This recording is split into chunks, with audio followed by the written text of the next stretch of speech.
específicos en este seminario de recomendaciones precisamente para el examen de certificación que estará desarrollando la Unidad de Inteligencia Financiera para actividades vulnerables no financieras.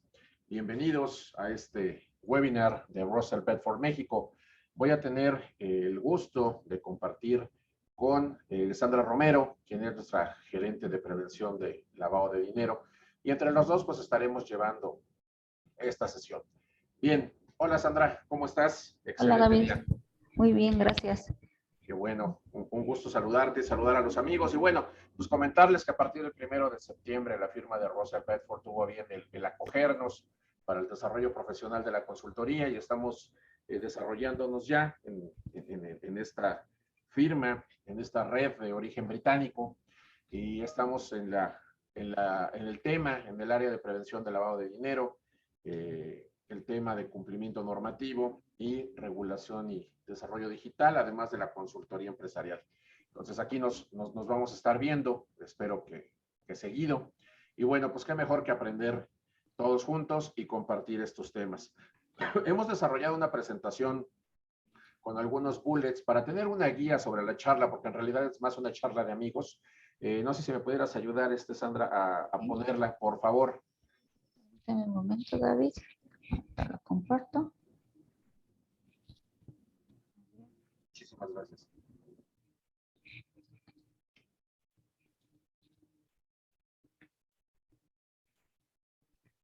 Y bueno, la idea de aquí de la charla del día de hoy tiene que ver con lo que es esta famosa convocatoria que aquí tenemos, ¿no?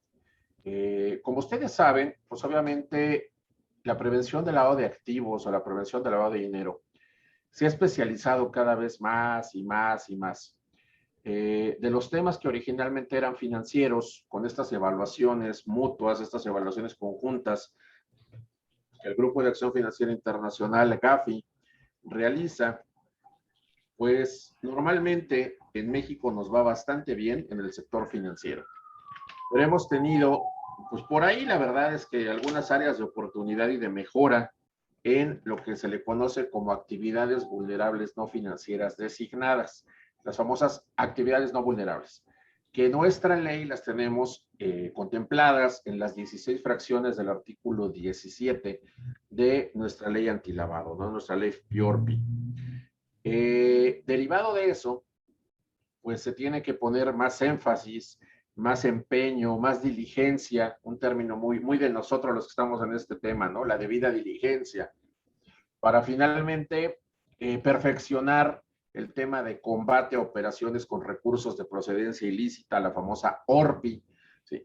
Dentro de lo que es estas actividades.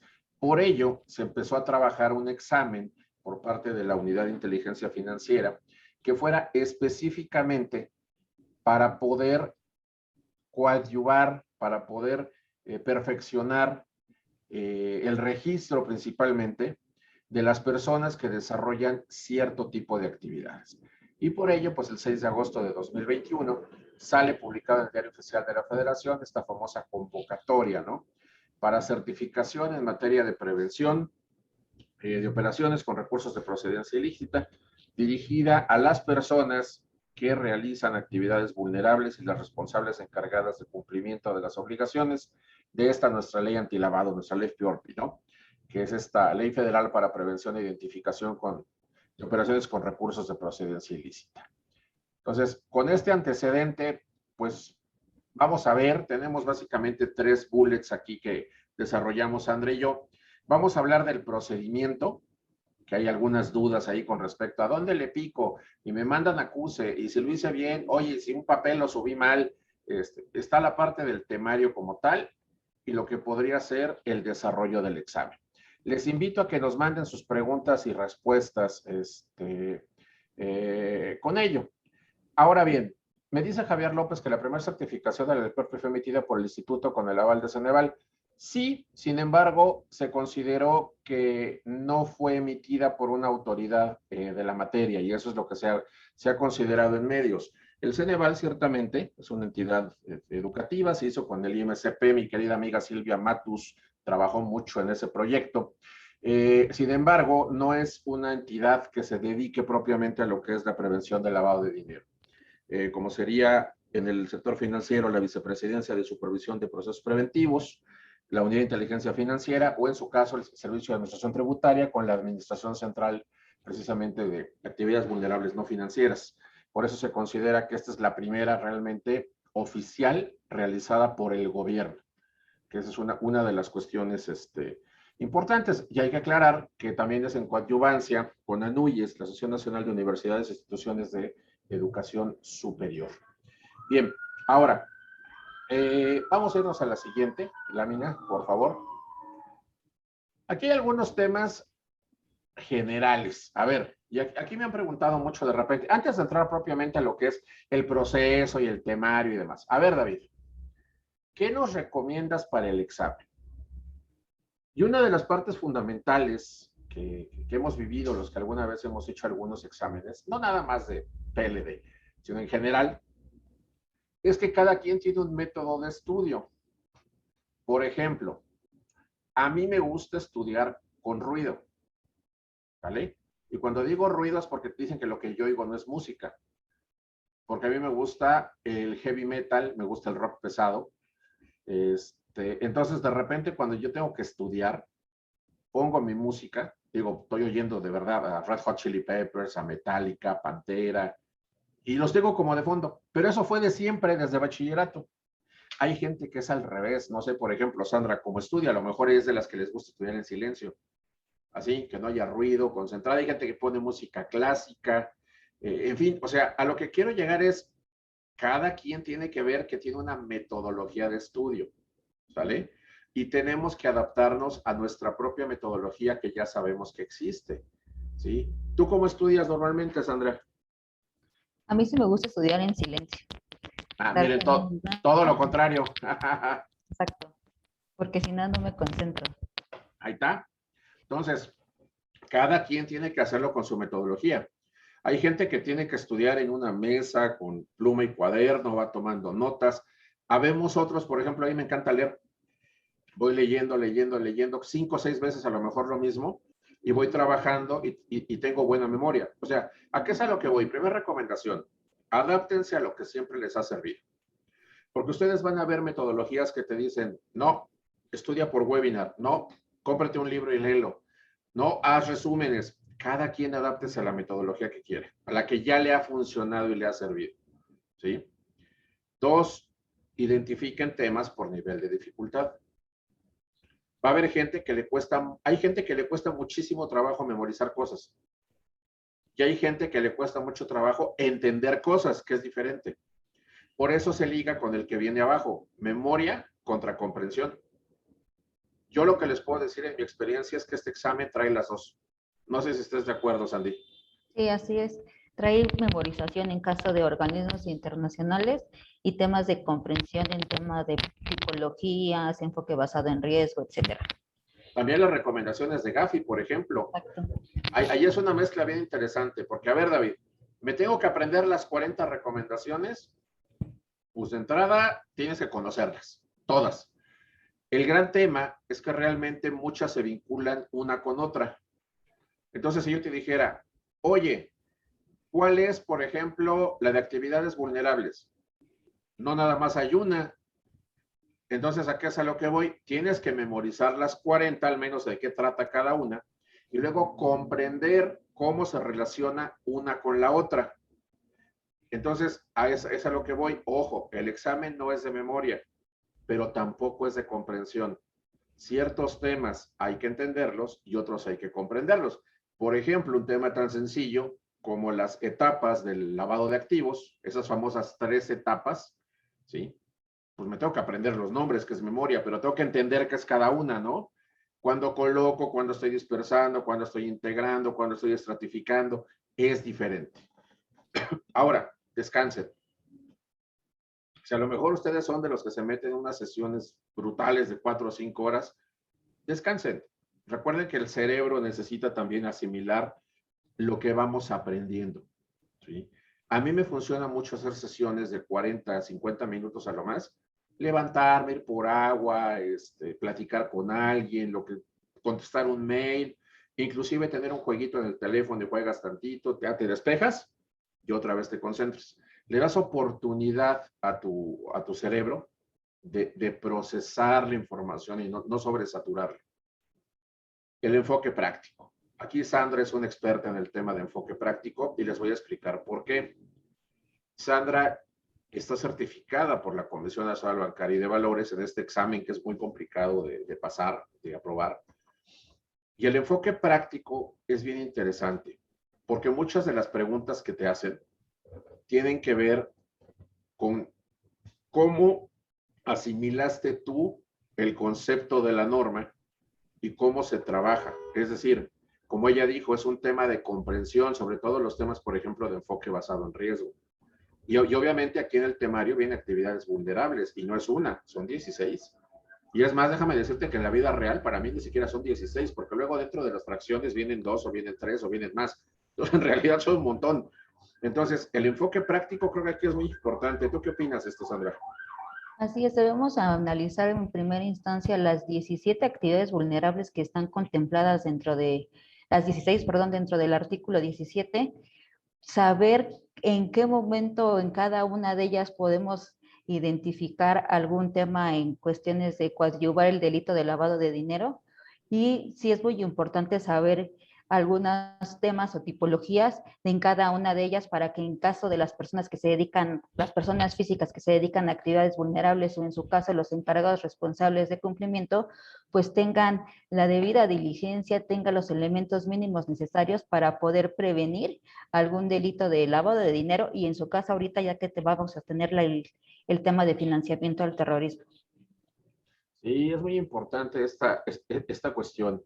Estoy viendo que tenemos por ahí algunas preguntas. Bien, sí, vienen contempladas en las láminas que siguen. No se nos preocupen, sí son las dudas que pensamos que iban a tener.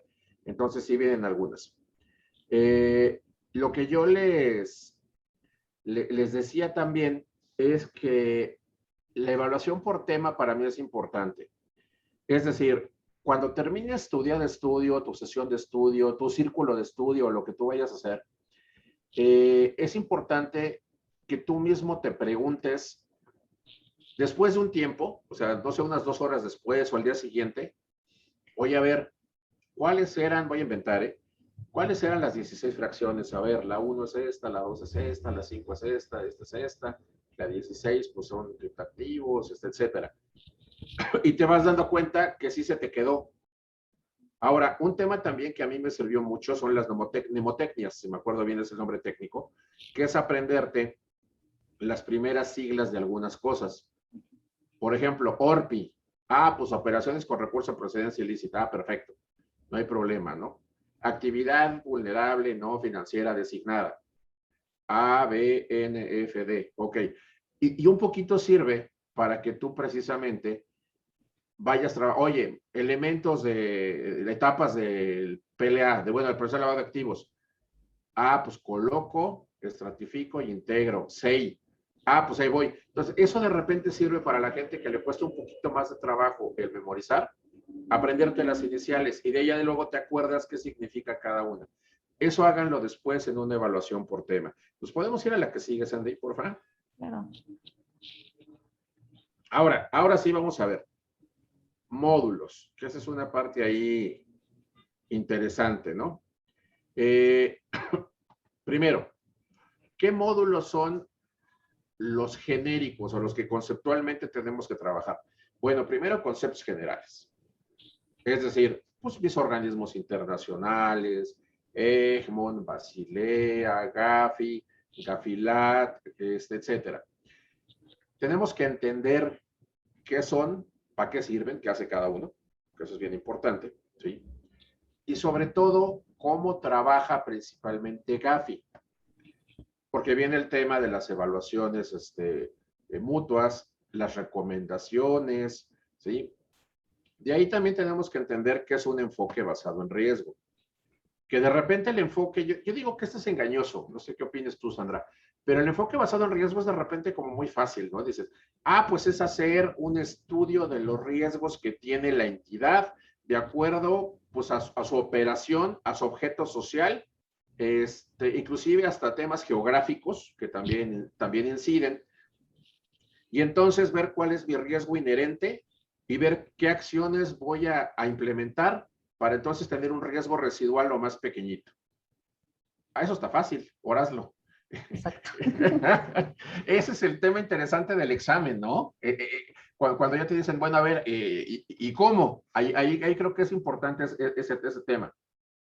Y aquí, como bien lo comentas, David, tenemos tal vez las bases teóricas, ¿no? ¿Qué es lo que contempla el enfoque basado en riesgo? Pues el análisis de los productos y servicios que ofrecemos, los canales de transacciones, la zona geográfica en la que operamos, etcétera. Sin embargo, el enfoque basado en riesgo sí debe de ser un traje a la medida, porque va a ser como nuestra columna vertebral para poder mitigar aquellos riesgos. No voy a hacer un enfoque basado en riesgo para el mismo para una inmobiliaria o alguien que se dedica a las actividades vulnerables de arrendamiento, como para no sé, para préstamos o servicios, ¿no? Entonces, sí debemos hacer un análisis integral, a su vez también conocer la operación desde la parte operativa hasta la alta dirección, saber los procedimientos para que con base en eso y con base también en los documentos que nos emite la autoridad pertinente, como en este caso la Evaluación Nacional de Riesgos, que también tenemos que identificar algunos puntos finos de esa evaluación, aplicarla a nuestra operación y con ello ir viendo si ese enfoque basado en riesgo nos va a servir. Cabe mencionar que el enfoque basado en riesgo es un ciclo. Tenemos que identificarlo, valorarlo y en su caso ver los procedimientos pertinentes. Y también pues ver también las características en su caso de lo que vamos contemplando día a día, ¿no? Por ejemplo, muchas empresas tuvieron que modificar su enfoque basado en riesgo con estos temas del COVID-19 porque se utilizaron algunas otras medidas o en este caso modelos novedosos. Entonces, sí tenemos que estar día a día evaluando nuestro enfoque basado en riesgo. Por lo menos la autoridad nos indica que en un periodo de 12 meses tenemos que evaluar si ese enfoque nos va a ayudar o en su caso modificarlo. Sí, son de esos temas además que como tú bien dices, en teoría son muy sencillos de aprendértelo, ¿no? Oye, estoy en rojo, en amarillo o en verde, por ejemplo, por el sector. Sí, ya sabes dónde estás. Y ahora efectivamente, ¿cómo es tu operación? Entonces, este yo creo que es uno de los módulos más interesantes de la parte de comprensión que platicábamos. El tema de actividades vulnerables. El tema de actividades vulnerables no solo es aprendérselas. Hay que entender que dentro de estas fracciones hay verbos activos que de repente se vuelven complejos. Por ejemplo, ¿qué se entiende por habitual o profesional, ¿no? Que es uno de los temas. Dos, entender que algunas fracciones tienen umbrales, los umbrales mínimos o máximos, depende cómo los quieras ver, en materia de operaciones en efectivo, por ejemplo. Pero hay fracciones que no tienen umbral y que se reporta absolutamente todo lo que suceda en esa actividad específica, ¿no? Entonces, creo que aquí también la comprensión es una parte fundamental. No solo es aprenderse a qué se refiere cada una de las 16 fracciones, sino entender que cada una tiene características muy particulares. Yo en el examen, hasta ahorita de estas tres, yo podría asegurarte que sí te van a preguntar, a lo mejor no tanto de conceptos generales. Yo creo que obviamente lo que es las etapas, qué es la prevención del qué es el lavado de dinero, las etapas, el tipo penal, el tipo administrativo, la tipología, esa parte sí te la van a preguntar, sí va a venir, estoy seguro. Del enfoque basado en riesgo, hay muchos lo que sostienen es que a lo mejor se basan un poquito de cómo viene estructurado ese tema en el examen de la comisión, porque obviamente es un examen que ha ido evolucionando y se ha ido perfeccionando. Y el tema de enfoque basado en riesgo, pues es un tema que se maneja inherentemente en esa evaluación. El de actividades vulnerables creo que sí va a ser algo novedoso, porque pues, son distintas las no financieras a las financieras. Y ahí yo creo que sí hay que usar las dos. Hay que entender bien de qué trata cada una de las 16 fracciones, porque no estamos exentos que nos pregunten, a ver, la fracción 11 trata de, y te van a poner tus opciones, ¿no? Los tienes que saber de qué trata. Pero también los supuestos que están dentro, porque como repetía, hay algunos que tienen umbral y hay algunos que no. Hay algunas que se reportan todas las operaciones, inclusive en varias actividades vulnerables los umbrales cambian. Entonces tienes que saber pues hasta cuántas unidades son en una y hasta cuántas unidades son en otra, para entonces saber pues si estoy en el supuesto de reportar o no. Entonces yo creo que esa es una parte bien importante. ¿Tú cómo ves? Sí, David, en este caso sí tendríamos que analizar todas las actividades vulnerables, como bien lo dices, ver cuáles son los umbrales de identificación, cuáles son los umbrales de avisos, las actividades que por el simple hecho de realizarlas se reportan, que en este caso son los servicios profesionales. Entonces, sí analizar y ver y comprender qué es lo que vamos a llevar a cabo, ¿no? En la parte del enfoque basado en riesgos, el temario prácticamente la UIF agarró la metodología del enfoque basado en riesgos de la Comisión Nacional Bancaria y de Valores y la trasladó para actividades vulnerables. Entonces, aquí tenemos que estudiar ya ese enfoque basado en riesgos que la Comisión ya estableció desde un inicio, así como el enfoque basado en riesgos del Grupo de Acción Financiera Internacional, y de ahí ya irlo aterrizando conforme a las actividades vulnerables que realizan pues bueno, las personas que están dentro del artículo 17. Sí, sí, sí, sí. Por esto decía, esta parte de enfoque basado en riesgo, yo sí creo que se va a basar de la comisión, eminentemente, ¿no? Y obviamente tenemos otros tres, régimen de responsabilidad penal y administrativa, que ahí también es interesante el tema de memoria, también juega bastante. La parte del manual y el famoso código de conducta, que nadie sabe cuál es el código de conducta, ¿no? Y la parte obviamente del manual. Y la parte del manual no nada más es aprenderse que lleva un manual, porque bueno, esa parte como sea está más sencilla, sino también el cómo poder implementar. Mira, ¿qué te parece si vamos a la lámina que sigue y vamos contestando preguntas, ¿no? De los amigos. Y Perfecto. entonces llegamos a la parte de preguntas. A ver, tenemos algunas aquí y yo propongo que nos la vayamos campechaneando. A ver. Ok, si quieres te leo la de Walter Espinosa. Va. Dice, ¿es obligatoria la certificación a quienes realizan actividades vulnerables? A ver, aquí yo lo que respondería es, hay que irnos o ceñirnos a lo que establece la convocatoria, que esa es una parte bien importante. Esta convocatoria que emite la UIF, que es con lo que empezamos el primer material de esta sesión, del material de apoyo, porque meramente se dan cuenta es un material de apoyo, consideramos nosotros que era más importante la charla, pero básicamente en el Diario Oficial de la Federación del día 6 de agosto, no crean que me lo sé de memoria, tengo aquí mi acordeón, ¿sí? Pero básicamente nos dice, en la cláusula tercera, la presente convocatoria está dirigida a, 1, personas físicas que realizan actividades vulnerables a la que se refiere el artículo 17 de la ley. Es decir, para responder esa pregunta, ¿sí? Si tú eres persona física y realizas actividad vulnerable, pues sí, la convocatoria está dirigida a ti. Oye, David, no soy persona física, soy persona jurídica o persona moral. Bueno, resulta que si tú te acuerdas, la ley precisamente señala que las personas morales que realizan actividades vulnerables, ¿sí? Pues deberán tener una persona responsable encargada del cumplimiento. Entonces, ¿a quién está dirigida la convocatoria? Pues a esa persona que sería el oficial de cumplimiento, entre comillas, digamos, el responsable de cumplimiento de esa persona moral que hace una actividad vulnerable no financiera. Pero no nada más hasta ahí, sino que hay un tercer supuesto.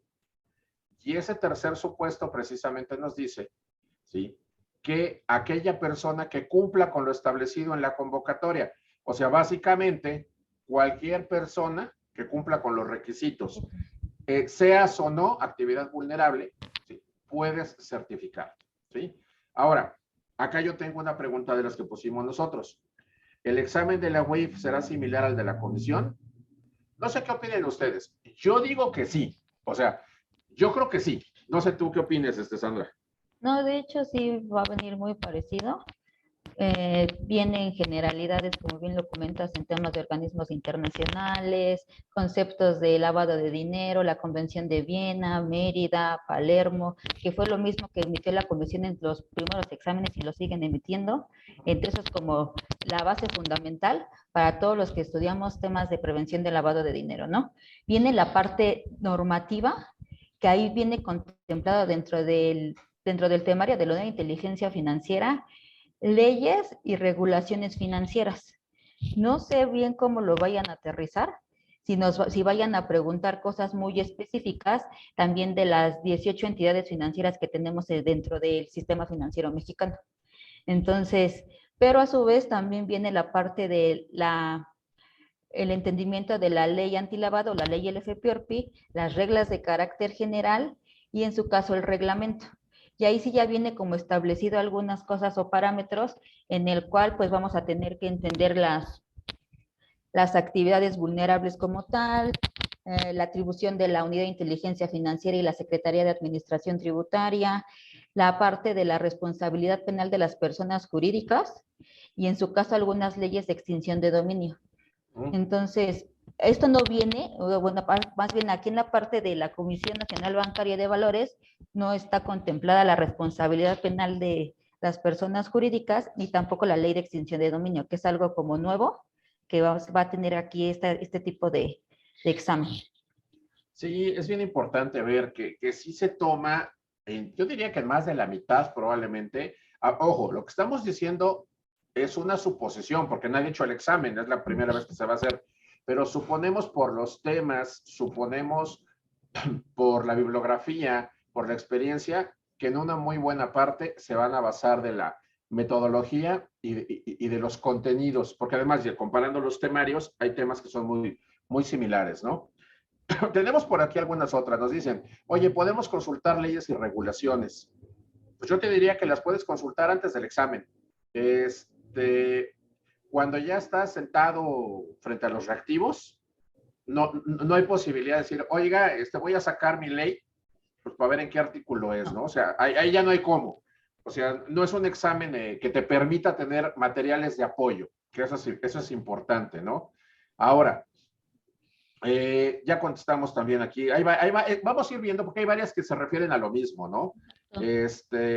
Entonces, mira, tenemos aquí.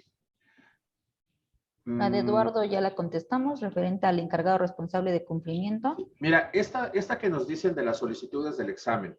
A ver, ahorita en el proceso, en la lámina que sigue, pero me voy a adelantar un poquito porque viene el proceso.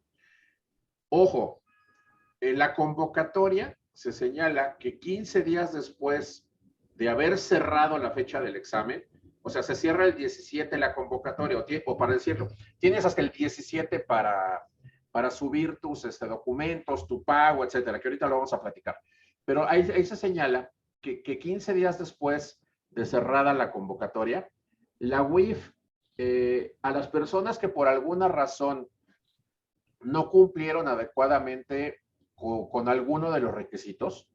Por ejemplo, oye, mandaste foto de tu cédula o de tu INE y la foto salió medio movidita y no se alcanza a entender bien. Oye, mandé mi currículum, pero no lo firmé, por ejemplo. Se me está ocurriendo, la carta. Fíjate que en la carta no se ve legible lo que escribí, ¿no? En estos formatos que tenías que descargar y llenar. Bueno, la UIF lo que va a hacer es que te va a enviar un correo o una comunicación en la cual te va a decir, oye, fíjate que hay que solventar este punto, ¿sí? Y en ese sentido es como tendría que hacer. Entonces, básicamente, la UIF no ha resuelto las solicitudes de examen, pero no las ha resuelto precisamente pues porque se tienen esos 15 días que sí están señalados, o sea, no es un término que está fuera de la norma, para precisamente poder revisar y resolver, obviamente, todos esos temas. ¿Sale? Mira, tenemos aquí otra de las que nosotros hicimos. Si estoy certificado por la comisión, ¿requiero hacer el de la UIF? Pues la pregunta es, depende para qué. Porque uno es para una cosa y otro es para otra. Es decir, si te vas a dedicar a sistema financiero, pues entonces no requieres el de actividades vulnerables no financieras. Pero si te vas a dedicar, además, porque, ojo, hay grupos que tienen la entidad financiera que además tienen tienen actividades vulnerables no financieras. Entonces, ahí el tema claramente es, pues si te vas a, a dedicar a un tema no financiero, sí requieres tener las dos. O en su caso, si eres la persona moral, pues requerir uno de tus colaboradores certificado por la comisión y uno de tus colaboradores certificado por la UIF. ¿Tú qué opinas, Andy? Así es, de hecho no hay como algún impedimento, nada más hay que saber eh, a qué nos vamos a dedicar, ¿no? Como bien lo dice, si me quiero dedicar al sistema financiero mexicano, si necesito la certificación por parte de la Comisión Nacional Bancaria y de Valores, y si voy a ser el encargado responsable de cumplimiento de alguna de las actividades que está contemplada dentro del artículo 17, pues entonces sí requiero la de la unidad de inteligencia financiera. Como tal, no hay como una limitante, porque dentro de la ley no hay una limitante de que si tienes la de la comisión no puedes hacer la de la UIF, ni viceversa. Sí, sí, sí, es correcto. Mira, aquí nos pregunta, por ejemplo, Nancy Salinas. Soy oficial de cumplimiento de una institución financiera. ¿Puedo ser de una actividad vulnerable también? Esa es una pregunta bien interesante y se vincula con la última. Me voy a adelantar un poquito. Pero la última que tenemos ahí me dice, oye, ¿puedo ser oficial de cumplimiento de más de una entidad? A ver, aquí al inicio, cuando empezamos con la comisión, con los oficiales de cumplimiento financieros, no había realmente un impedimento. Es decir, al principio sí había gente o personas que eran oficiales de cumplimiento de 4 SOFOMES, por ejemplo, o de 3 bancos. Ya sé que voy a entrar al tema de que, oye, la SOFOM no requiere que esté certificado, eso es cierto, pero pensemos que son sector financiero y que muchos sí pedían por criterio interno la certificación. Entonces, ¿qué sucede? Eso se llamaba el Compliance Officer as a Service, en el cual de repente uno, pues era oficial de cumplimiento de 6 entidades. Luego emitieron ya el criterio que decía, no, a ver, uno por cada entidad financiera, no puedes tener más de una, que esa como está el día de hoy. Yo considero que va a ser lo mismo con las actividades vulnerables no financieras. O sea, al final, cada entidad vulnerable no financiera debe tener su oficial de cumplimiento certificado bajo esta certificación de la UEF. Y entonces, ¿qué va a suceder? Y es una pregunta interesante. Si tú eres oficial de cumplimiento y tienes las dos certificaciones, es decir, la de la Comisión Nacional Bancaria y de Valores y la de actividades vulnerables no financieras, la misma persona podría ser el oficial de cumplimiento de dos entidades, y aquí vienen dos supuestos que yo tengo. Lo que estoy diciendo es un supuesto, ¿eh? O sea, no está regulado, es lo que yo creo, y creer es un acto de fe, acuérdense de eso. A ver, yo lo que les diría es, yo hasta el momento con lo que yo conozco ahorita que Sandy nos diga, pues son actividades diferentes.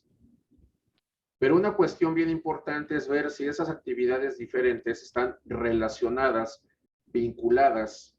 ¿Por qué? Porque al final del día, ¿cuál es la finalidad del oficial de cumplimiento? Prevenir, es la primera actividad que debe tener, prevenir. Ya después viene la parte de identificar, reportar, etcétera, ¿sí? Con este círculo del cumplimiento. ¿Cómo voy a prevenir si de repente la financiera y la no financiera tienen actividades vinculadas o relacionadas directamente entre ellos, lo que muchos colegas llamarían partes relacionadas? Y entonces, ¿cómo voy a prevenir si yo estoy en ambos lados de la cuerda? Entonces, ahí yo vería un riesgo inclusive. Para mí, el que el mismo oficial de cumplimiento fuera de una financiera y una no financiera que tuvieran actividad entre ellas dos, podría generarse inclusive un riesgo mucho mayor. ¿Por qué? Porque la misma persona podría estar, y perdón que lo diga así, pero sucede, ¿sí?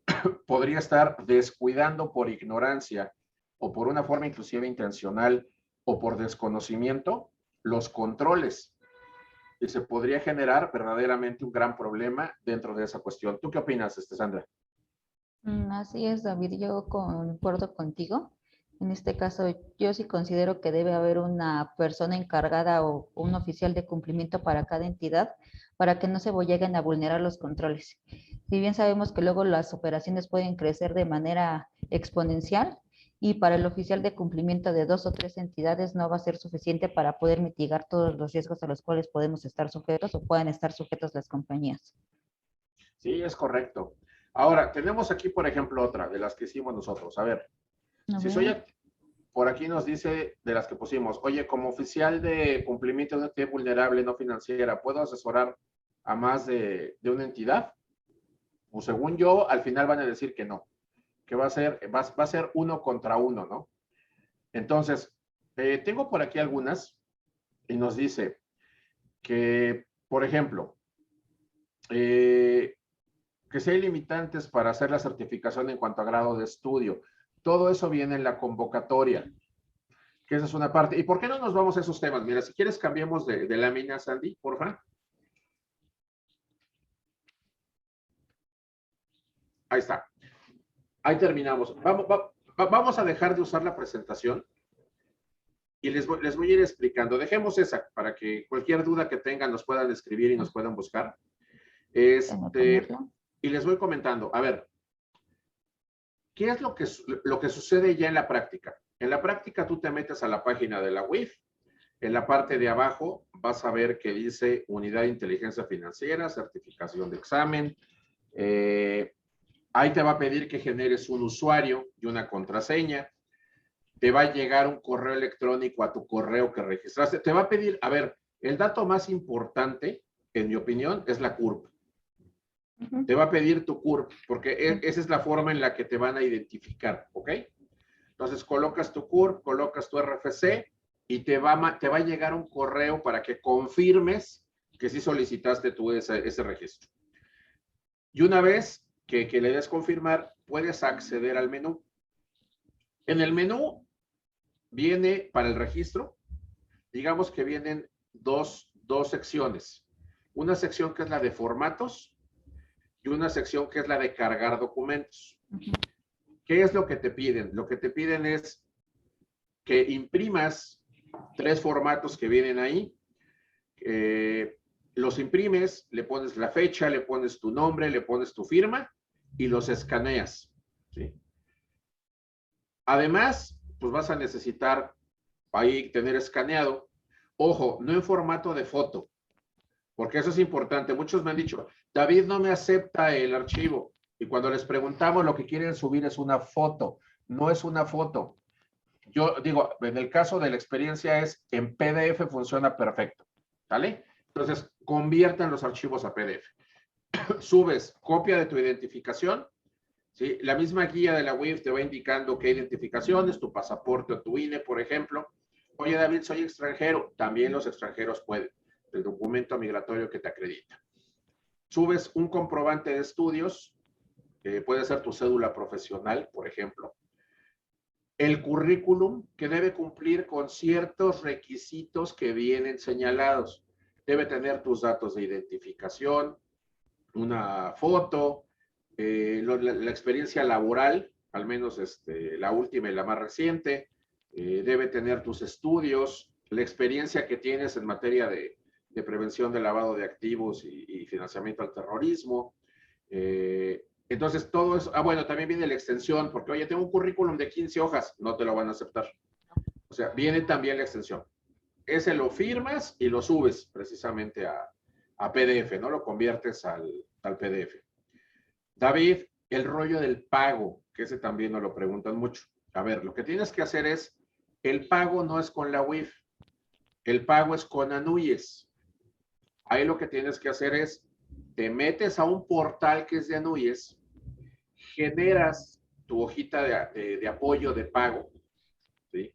Y ojo, no puedes ir al banco a pagar, tiene que ser con transferencia. Entonces te metes a tu portal bancario, capturas la cuenta de banco, te esperas el tiempo que tu banco tiene para dar de alta la cuenta, realizas la transferencia e imprimes el comprobante del pago, ¿sí? Y una vez que tienes todos esos papeles que te acabo de decir, te vas a la sección de cargar documentos. Entonces ahí vas subiendo uno por uno, subes cada una de las 3 cartitas, luego subes tus identificaciones, tu comprobante de estudios, tu currículum, tu comprobante de pago. Cada uno de esos archivos que tú vas subiendo a la plataforma, te va a ir mandando un correo electrónico donde te dice que ya lo mandaste, que ya estás, ya está enviado. Lo curioso es que al final, cuando acabas, ¿sí? Y ya te sale en verde cada una de las casillas, o sea que ya subiste todo, no te va a mandar ningún correo de que ya terminaste, porque esa es una pregunta que todos nos hemos hecho. ¿Sale? Todos dicen, oye, no me llegó ningún correo de que ya terminé mi trámite. No, no hay. Sí, que ese es uno de los temas. Ahora, técnicamente tu trámite no va a ser aceptado hasta que no subas el pago. Porque el subir el comprobante de pago es un requisito para poder tener todos los documentos en la plataforma. Entonces, y eso porque también nos lo está preguntando aquí María Guadalupe Martínez. Me dice, oye, ¿hasta cuándo tengo para realizar el pago? Pues técnicamente tienes hasta el 17 para completar el trámite. Pero... Nada más quiero aquí adelante, bueno, claro, por que te favor, Sandy. interrumpa, David. Es bien importante que primero descarguen la hoja de ayuda de la NUIS, sí, porque es la primera que te va a dar como la base para poderte registrar dentro del portal. Entonces, descargas tu hoja de ayuda, realizas el pago y a partir de que realizas el pago tienes 48 horas para poderte registrar dentro del portal de la Unidad de Inteligencia Financiera. Si no lo realizas dentro de 48 horas no pasa nada, te puedes registrar después, pero es como los tiempos que te da la autoridad. Referente a lo que nos indican de hasta qué nivel de estudios está contemplado, la convocatoria dice que como máximo o como mínimo más bien el nivel de bachillerato. Entonces deberías entregar una constancia de estudios o bien tu certificado de que concluiste el nivel bachillerato. Sí, eso es importante. Ahora, lo que dice Sandy es bien interesante. De hecho, la misma WIF en su página te recomienda que antes de que hagas cualquier otra cosa, primero pagues. De hecho, ahí mismo viene la leyenda que dice, se recomienda, o sea, no es obligatorio, se recomienda que primero genere el pago y después haga el proceso de inscripción. Entonces, esa es una recomendación que la misma WIF está elaborando, ¿no? Ahora, nos preguntan también, oye, si si el examen no lo paso, ¿lo puedo volver a presentar? Pues sí, la siguiente convocatoria. Que ese es un tema que también sucede en el examen de la Comisión Nacional Bancaria. Hay compañeros que lo presentan, que no lo acreditan, y finalmente lo vuelven a hacer y lo acreditan, ¿no?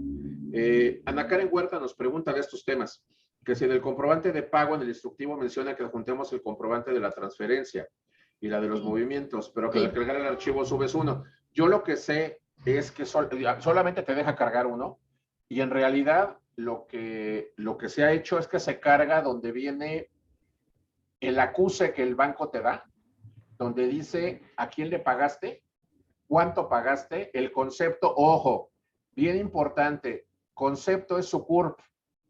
Sí. En donde dice concepto no le pongan pago de examen de David Merino, no. En concepto ponen la CURP nada más, porque con eso es con lo que van a vincular el pago. Y el otro punto importante ahí también es, en ese documento que ustedes convierten a PDF y suben, viene el número de operación o el número de transacción que hizo el banco. Y ese es el número de seguimiento con el cual se podrá ubicar, inclusive en el portal del Banco de México, que la transferencia se realizó verdaderamente. Entonces, ese es el documento que se debe de cargar. Ana Julia, ya subí el currículum, me doy cuenta que no cumple. Lo que le van a decir en la WIF es que genere otra vez todo el usuario. Es decir, no existe la posibilidad de que usted se meta, baje ese documento y lo vuelva a subir, solamente ese. Lo que tiene que hacer es volverse a registrar con el mismo correo que ya lo hizo. Pues usted tiene todavía hasta el 17 para meterse, volver a hacer todo lo que le acabo de decir desde el inicio, desde generar usuario y contraseña, y volver a cargar todos los documentos. Y ya ahora sí sube el currículum, pues ya como los requisitos que debe ser. ¿Sí? Y no pasa absolutamente nada. Oye, pero tengo doble registro. No importa, porque lo que va a hacer la WIF es que lo va a amarrar con la CURP. Y se van a dar cuenta que el segundo, pues es el que cumple con cada uno de ellos. Claudia nos dice si se puede hacer el pago con tarjeta que no está a mi nombre. Usted lo puede hacer de la forma que quiera, pero es bien importante algo, ¿sí? El pago tiene características muy importantes. Uno de ellos es que uno no lo aceptan en ventanilla, no puede ir a ventanilla a hacer el pago. Dos, tiene que ser transferencia y debe de estar el tema, y la cuenta debe ser suya. Entonces, usted puede hacer el pago con tarjeta que no esté a su nombre. ¿Podría haber alguna forma? Probablemente, que de esa tarjeta retire el efectivo y lo ingrese usted a su cuenta y luego de su cuenta haga una transferencia. Pero en realidad sí debe salir de una cuenta que sea una cuenta de usted, una cuenta del interesado, ¿no? Me dice Santiago Gallegos que si la página de la web es cupo limitado. Sí, es cupo limitado por sede. Hay sedes con más lugares como Monterrey, Guadalajara y la Ciudad de México, y hay sedes con menos cantidad de lugares, por ejemplo, como Mexicali o Cancún, de los que ahorita me estoy acordando. Francisco Junco nos dice, Sandy, el costo, creo que eran 6,500, ¿no? Si me acuerdo bien. El costo son 6,500, El si me costo es de acuerdo bien. 6,500, es correcto. Sí, que nos pregunta Francisco Junco. El costo son 6,500 pesotes. Nos preguntan si es una actividad vulnerable no financiera, se tiene que hacer la certificación. Esta certificación es precisamente para actividades vulnerables, precisamente, no financieras, así es. Bueno, independientemente del tema que yo aquí les podría decir, una vez que ya estás inscrito, vamos a decir inscrito entre comillas, porque acuérdense que la UIF, 15 días después de que cierra la convocatoria, va a empezar a mandar estos correos, ¿sí? Lo que va a suceder es que viene el tema que ya les dijimos del estudio, los temas que ya les comentamos. Nos preguntan mucho del código de conducta. A ver, no viene en la guía, y eso es una parte bien importante. En el temario sí viene código de conducta, pero en los materiales, o sea, que vienen dentro de la bibliografía, no se sabe cuál va a ser el código de conducta.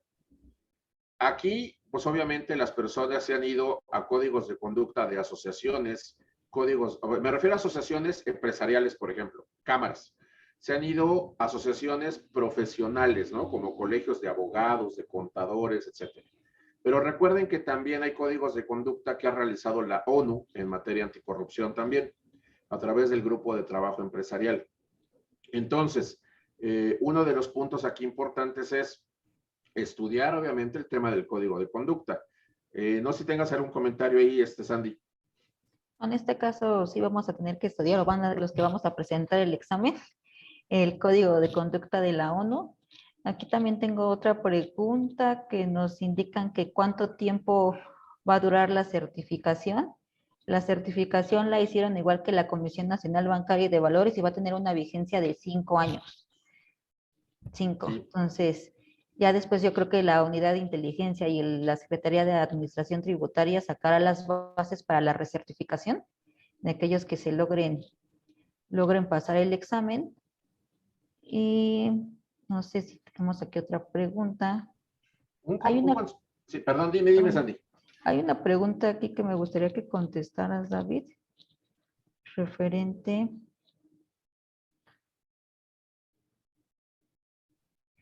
En lo que le encuentras, les hago un comentario. A ver, el tiempo es un factor fundamental en estos exámenes, ¿eh? Así que si ustedes se atoran con una pregunta, brínquensela, porque hay un tema bien importante. El número de reactivos contra el número de minutos, aquí sí juega un factor importante. Entonces, si tienen duda de alguna pregunta, síganse con las demás. Y finalmente, esa déjenla al final, que eso es algo también ahí que yo les puedo recomendar. ¿Ya la encontraste, Sandy? Ya. Aquí indica esta Dulce María que qué ventajas ante las autoridades tendrán aquellos que logren la certificación. Bueno, en primer punto yo te diría que el tema de la certificación es un tema personal. Y es uno de los puntos importantes. A ver, no se certifican entidades, se certifican personas. Por lo tanto, si tú estás en el supuesto primero de la convocatoria, que tú eres una persona física que realiza una actividad vulnerable, pues obviamente tú mismo te estás cuidando, protegiendo y cumpliendo contigo mismo. Ahora, si eres una persona moral y tú eres el responsable de cumplimiento, la certificación no es para la persona moral, es para el responsable de cumplimiento. Entonces, a nivel profesional, tú vas a tener una ventaja, porque vas a ser un responsable de cumplimiento, un oficial de cumplimiento certificado, en términos de actividad vulnerable no financiera, y entonces vayas a donde vayas, tú sigues con tu certificación tú. Entonces, digamos, es un tema de aliciente profesional. Ahora, recordemos que viene un cambio en esta legislatura, antes de diciembre, a la ley antilavado. Dentro de esos cambios, además de que se estima que va a haber perfeccionamiento de estas fracciones del artículo 17, o sea, se van a incorporar algunas actividades vulnerables no financieras. Se habla mucho, por ejemplo, del tema del deporte.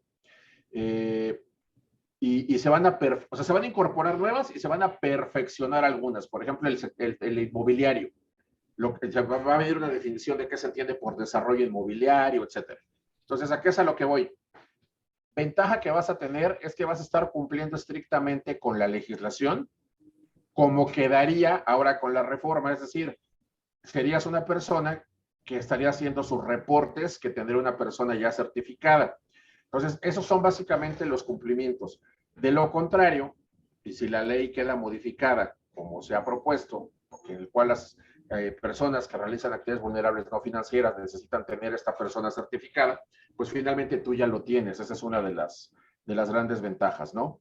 Ahora, una de las cuestiones aquí importante que también yo les quisiera comentar es que aquí me lo dicen mucho. No hay forma en la cual te puedas volver a meter con el mismo usuario, ¿sí? Es decir, si tú ya generaste un usuario y luego te quieres volver a meter como para ver qué onda con el usuario, normalmente te dice que ya no existe, tienes que volver a generar otro y ese otro no tiene documentos cargados.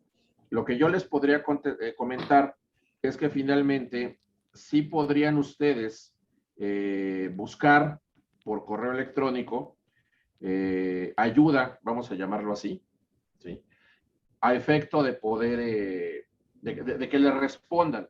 Ahora, vuelvo al punto. Una de las cuestiones aquí importantes y es el correo de apoyo, el de certificación WIF, donde de repente sí te contestan, obviamente son muchas consultas las que se hacen y las van haciendo, pero en la experiencia que tenemos sí te van contestando de a poquito, pero sí lo van haciendo. Yo les quiero comentar en estos últimos minutos que nos quedan, independientemente de lo demás, que aquí en Russell Bedford, preocupados por este tema, sabiendo que hay muchísimas dudas, sabiendo que muchísima gente se puede certificar y se quiere certificar, hemos diseñado un curso, un seminario, que obviamente pues tiene la calidad de Russell Bedford y pues va a estar impartido por nuestros especialistas. ¿Nos podrías comentar al respecto, Sandra, por favor? Claro, tenemos un curso, el cual va a dar inicio en octubre. Todavía estamos contemplando las fechas, va a ser del 1 de octubre al 19 de octubre, donde vamos a establecer y a comprender, así como vamos a ver casos prácticos de de todo el temario que contempla la unidad de inteligencia financiera. Les vamos a dar los elementos mínimos necesarios a todas las personas que se inscriban al curso para poder acreditar el examen, desde los temas de conocimiento y los temas prácticos. Entonces, estamos por emitir un flyer a nivel nacional donde pueden hacer las consultas necesarias. Ahí también vienen dentro del flyer los módulos que vamos a ver de manera detallada y como bien lo comentó David, va a ser impartido por los especialistas de Russell Bedford, que en este caso va a estar David, va a estar su servidora y algunos invitados especiales que también son expertos en el tema. Sí, sí, sí. Uno de los puntos aquí yo creo fundamentales también es, nos gusta mucho a nosotros aquí en Russell Bedford apoyar el desarrollo profesional de cada uno de ustedes. Yo los quiero invitar a que se acerquen con Sandra, con Israel Miñón, con David Merino. Si tienen alguna duda del examen, si tienen ustedes algún cuestionamiento, mucha gente está estudiando por su cuenta, lo cual es valiosísimo, y de repente les brinca por ahí alguna duda, ¿no? Acérquense con nosotros, de verdad. Yo les diría, lo ideal es que ustedes pues, puedan tomar un seminario como este que nosotros hemos desarrollado y que está a disposición de ustedes. Pero también es importante que vean que Russell Bedford es una firma que no nada más se preocupa por prestar servicios profesionales de alta calidad y alta especialización, sino también por apoyar al desarrollo profesional de la comunidad, del gremio en general. Si tienen alguna duda, por favor, acérquense. Nuestros datos de contacto ya los tienen en el chat. Aparecieron durante un ratito ahorita aquí en la última lámina de lo que hicimos. Esta charla en una hora es muy compleja de dar porque es mucha gente y son muchas dudas. Pero en realidad lo que yo les diría es, identifiquen para qué son mejores, para memorizar o para comprender. Identifiquen qué temas les cuestan más o menos trabajo, ¿sí? Y sobre todo, vayan estudiando paulatinamente cada uno de ellos, ¿sí? Cualquier duda que lleguen a tener al respecto, por favor, búsquenos, ténganos un poquito de paciencia, sí respondemos a todo lo que nos llega, pero a veces es un mundo de cosas y de a poquito vamos haciéndolo, ¿sí? Y estarán teniendo noticias nuestras prontamente. Sandra, no sé si tú quieras cerrar con algún comentario en estos minutitos que nos quedan. No, pues solo comentarle a todas las personas que nos están acompañando en este momento de que pues esta plática va a quedar grabada en nuestras redes sociales. En este caso pueden consultarlo en Facebook, también en nuestra página de Russell Bedford. Y si tienen alguna duda, con todo gusto ya tienen nuestros correos. Vamos a ir contestándoles, como dicen, brevemente. Y pues nada más que también estén atentos al flyer que vamos a sacar referente al curso que vamos a impartir para la certificación de la Unidad de Inteligencia Financiera. Sí, es correcto. Manténganse al tanto en nuestras redes sociales. Nos pueden seguir a través de LinkedIn, a través de Facebook, a través de Twitter. Ahí van a subir el flyer del curso. Ahí vienen absolutamente todos los datos de inscripción, datos para dudas, etcétera. Vamos a estar aquí al pendiente de ustedes, de sus preguntas y sus comentarios. Y la verdad es que nos sentimos muy contentos de tener tantos amigos que nos están siguiendo en este momento. Vamos a trabajar también en beneficio de esta comunidad, nuestra comunidad, que es la de prevención del lavado de dinero y cumplimiento normativo, y vamos a estar teniendo productos, teniendo webinars, teniendo charlas y acercándonos mucho más todavía a ustedes. Yo le agradezco infinitamente a Sandra Romero, nuestra gerente de prevención del lavado de dinero en Russell Bedford, México. Le agradezco también a Israel Miñón, que es socio de prevención del lavado de dinero. Y pues a nombre mío, a nombre personal, David Merino, también socio de Russell Bedford México, les agradecemos infinitamente su atención a esta charla. Va a subirse a nuestras redes sociales para que la puedan ver y les pedimos que nos sigan también en redes sociales. Si les gusta lo que estamos haciendo, denles por ahí un like, compartan nuestro contenido y estamos en contacto. Muchísimas gracias. Hasta luego, muchísimas gracias a todos.